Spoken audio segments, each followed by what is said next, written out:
ជាបឋមសូមគោរពជំរាបសួរពុកម៉ែបងប្អូនទាំងអស់ដែលកំពុងតែតាមដានទស្សនានៅ Channel PTM News សម្រាប់ថ្ងៃនេះខ្ញុំបាទមានព្រឹត្តិការណ៍មួយដើម្បីលើកយកមកអាប់ដេតជូនបងប្អូនទាំងអស់គ្នាពាក់ព័ន្ធនឹងគ្រោះអាសន្នគ្រោះមហន្តរាយផ្សេងដែលកំពុងតែកើតមាននៅឯប្រទេសថៃដើម្បីយកមកចែករំលែកចែកជូនដល់បងប្អូនទាំងអស់គ្នាឲ្យបានដឹងពីស្ថានភាពព្រឹត្តិការណ៍ដែលកំពុងតែកើតមាននៅឯប្រទេសថៃមកទល់នឹងពេលបច្ចុប្បន្ននេះបងប្អូនតាមអ្វីដែលខ្ញុំទៅដកស្រង់ចេញពីសារព័ត៌មានថៃក្នុងថ្ងៃនេះណាបងប្អូនក្នុងថ្ងៃនេះគេបានចុះផ្សាយថានៅឯស្រុកលំសាក់ប្រទេសថៃកំពុងតែមានភាពច្របូកច្របល់ពាក់ព័ន្ធជាមួយនឹងគ្រោះទឹកជំនន់ដែលទន្លេបាសាក់រុញច្រានទឹកយ៉ាងខ្លាំងធ្វើឲ្យបាក់ទំនប់ទឹកដែលទប់ទឹកនៅឯច្រាំងទន្លេហ្នឹងលិចហូរហៀលិចទាំងស្រុកលំសាក់ទាំងមូលតែម្ដងណាបងប្អូនលិចទាំងមូលតែម្ដងកាលពីម្សិលមិញខ្ញុំបានចេញវីដេអូមួយចែកជូនបងប្អូនទាំងអស់គ្នាហើយប្រសិនជាបងប្អូនដែលមិនទាន់បានមើលវីដេអូនោះទេក៏ខ្ញុំសូមបន្ថែមក្នុងវីដេអូនេះដើម្បីចែកជូនឲ្យបងប្អូនបានដឹង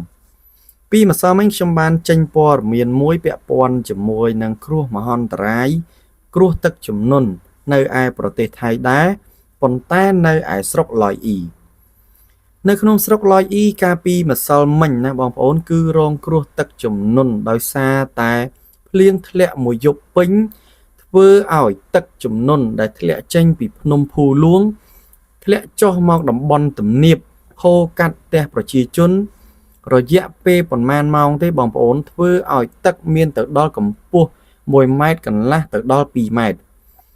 ធ្វើឲ្យប្រជាជននៅទីនោះមិនបានចាប់អារម្មណ៍ថានឹងអាចមានកម្ពស់ទឹកឬក៏ចរន្តទឹកហូរខ្លាំងបែបនេះពីមុនមកទេទើបពួកគេមិនបានត្រៀម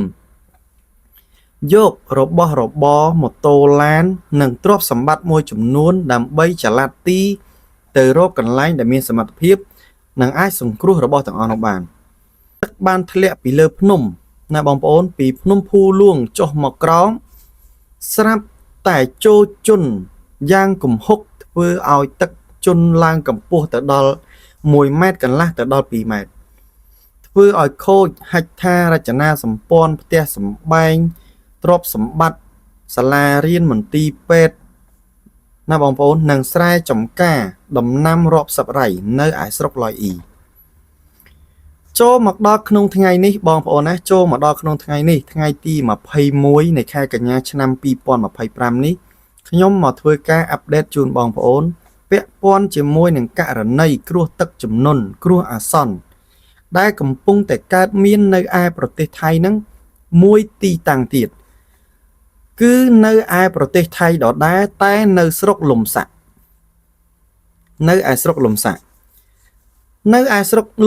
ឯនេះវិញ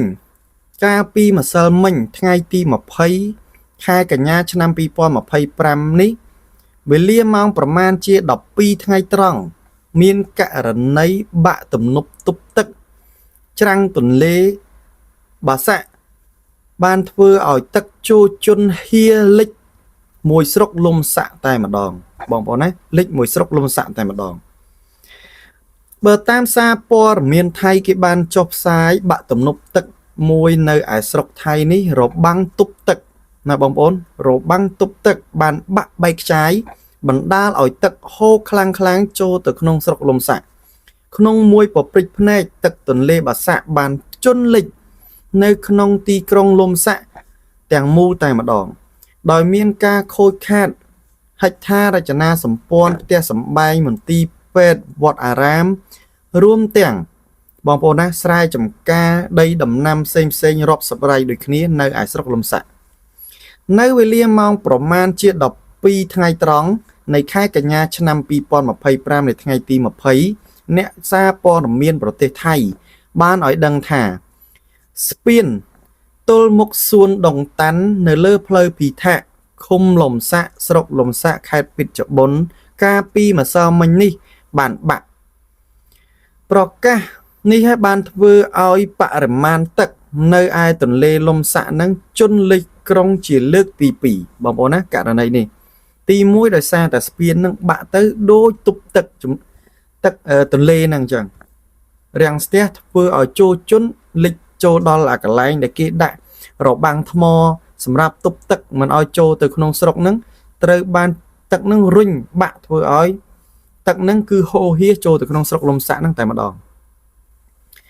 ចំណែកឯបុគ្គលិកសង្គ្រោះបន្ទាន់នៅឯទីតាំងពេទ្យមួយកន្លែងកំពុងតែយករថយន្តទៅសង្គ្រោះអ្នកជំងឺ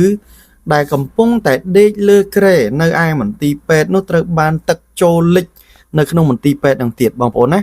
ឥឡូវនេះកំពុងតែជំលះអ្នកជំងឺចេញពីទីតាំងនោះរួមទាំងប្រជាពលរដ្ឋដើម្បីជំលះយកទៅកាន់ទីទួលសុវត្ថិភាព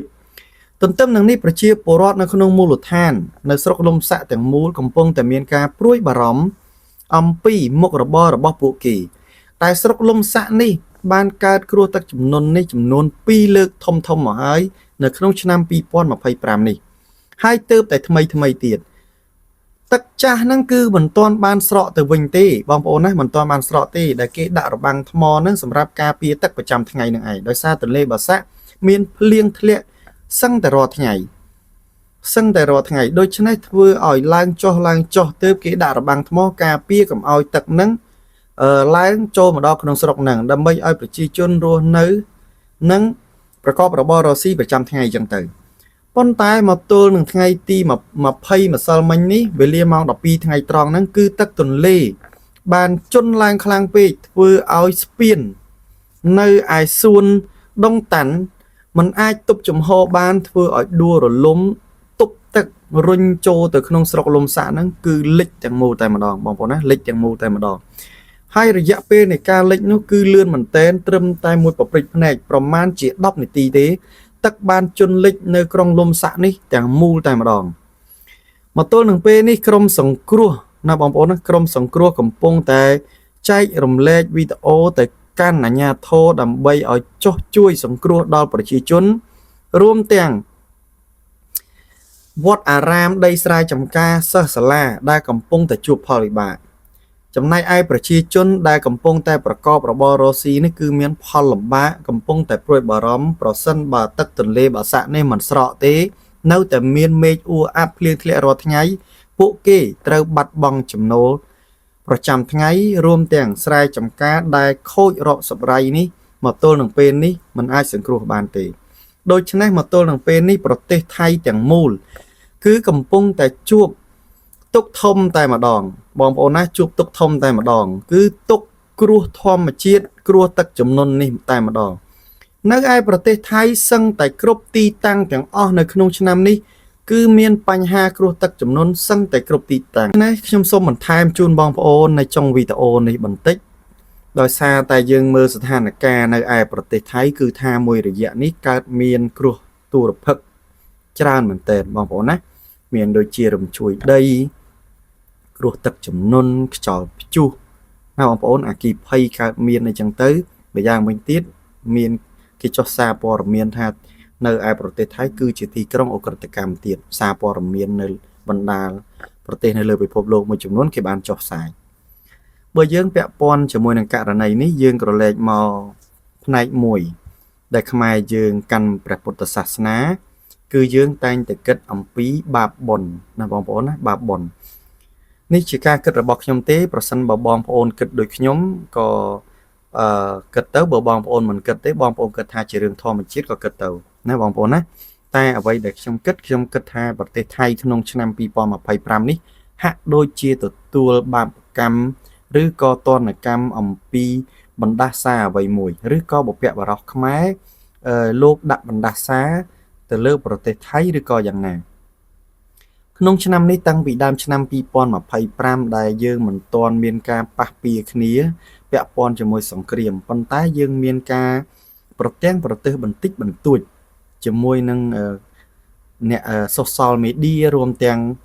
ប្រជាជនរួមទាំងអ្នករកស៊ីមួយចំនួនគឺប៉ះពាល់គ្នាហើយបង្ហោះលើបណ្ដាញសង្គមយ៉ាងទៅ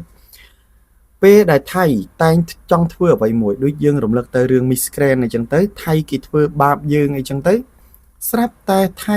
មិនទាន់បានប្រមាណកើតរឿងរំជួយដីបងប្អូនណាកើតរឿងរំជួយដីបន្ទាប់មកទៀត នៅខែ7នេះណាបងប្អូនថៃបានបើកការវាយប្រហារមកលើកម្ពុជាមុនណាបងប្អូនណាបើកការវាយប្រហារដណ្ដើមទឹកដីកម្ពុជាមុនដូច្នេះស្រាប់តែមិនទាន់បានប្រមាណថៃជួបគ្រោះទឹកជំនន់ផ្ទួនគ្នាបងប្អូនណាផ្ទួនគ្នាហើយគ្រោះទឹកជំនន់នេះតាំងពីខ្ញុំធ្វើព័ត៌មានបងប្អូនណាពាក់ព័ន្ធមួយគ្រោះទឹកជំនន់នេះថៃជួបសឹងតែរាល់ថ្ងៃតែម្ដង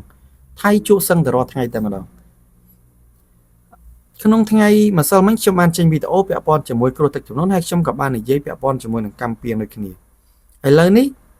ថៃបានចេញច្បាប់មួយបងប្អូនណាច្បាប់ថ្មីដែលយោធាថៃចេញគឺពាក់ព័ន្ធជាមួយនឹងទោសប្រហារជីវិតទៅលើពលរដ្ឋកម្ពុជាគេថាប្រសិនបើប្រជាពលរដ្ឋកម្ពុជាយើងរំលោភលើដែនដីអធិបតេយ្យភាពរបស់ថៃគេនឹងចាប់ខ្លួនដាក់គុកពី1ឆ្នាំទៅច្រើនឆ្នាំអញ្ចឹងទៅបន្ទាប់មួយទៀតដល់ថ្នាក់ប្រហារជីវិតណាបងប្អូនណាច្បាប់នោះគឺមានដល់ថ្នាក់ប្រហារជីវិតទៀតដូច្នេះហើយស្រាប់តែមកទល់នឹងថ្ងៃម្សិលមិញនឹងថ្ងៃនេះគឺថៃកំពុងតែរងគ្រោះដោយសារតែទឹកជំនន់នឹងគឺខ្លាំងក្លាមែនតើបងប្អូនណាខ្លាំងក្លាមែនតើបងប្អូនចាក់ប្រធានរៀងឆ្ងាយបន្តិចពីអត្ថបទប៉ុន្តែអ្វីដែលខ្ញុំគិតសូមបងប្អូនពិចារណាតាមការគូបងប្អូនទាំងអស់គ្នាក្នុងថ្ងៃនេះខ្ញុំមានតែប៉ុណ្្នឹងទេក៏សូមអរគុណបងប្អូនទាំងអស់គ្នាដែលចំណាយពេលវេលាដ៏មានតម្លៃក្នុងការតាមដានទស្សនានៅវីដេអូរបស់ខ្ញុំបានបងប្អូនពេញចិត្តកុំភ្លេចជួយចុច like ចុច subscribe នៅ channel របស់ខ្ញុំម្នាក់មួយហើយបើសិនជាមានអ្វីដែលថ្មីពាក់ព័ន្ធជាមួយនឹងប្រទេសថៃស្ថានភាពព្រឹត្តិការណ៍កើតមាននៅប្រទេសថៃខ្ញុំនឹងធ្វើការអាប់ដេតជូនបងប្អូនបន្ថែមទៀតដូច្នេះក៏សូមអរគុណដល់បងប្អូនទាំងអស់គ្នាហើយក៏សូមជម្រាបលាជួបគ្នានៅវីដេអូក្រោយៗទៀតសូមអរគុណបងប្អូនទាំងអស់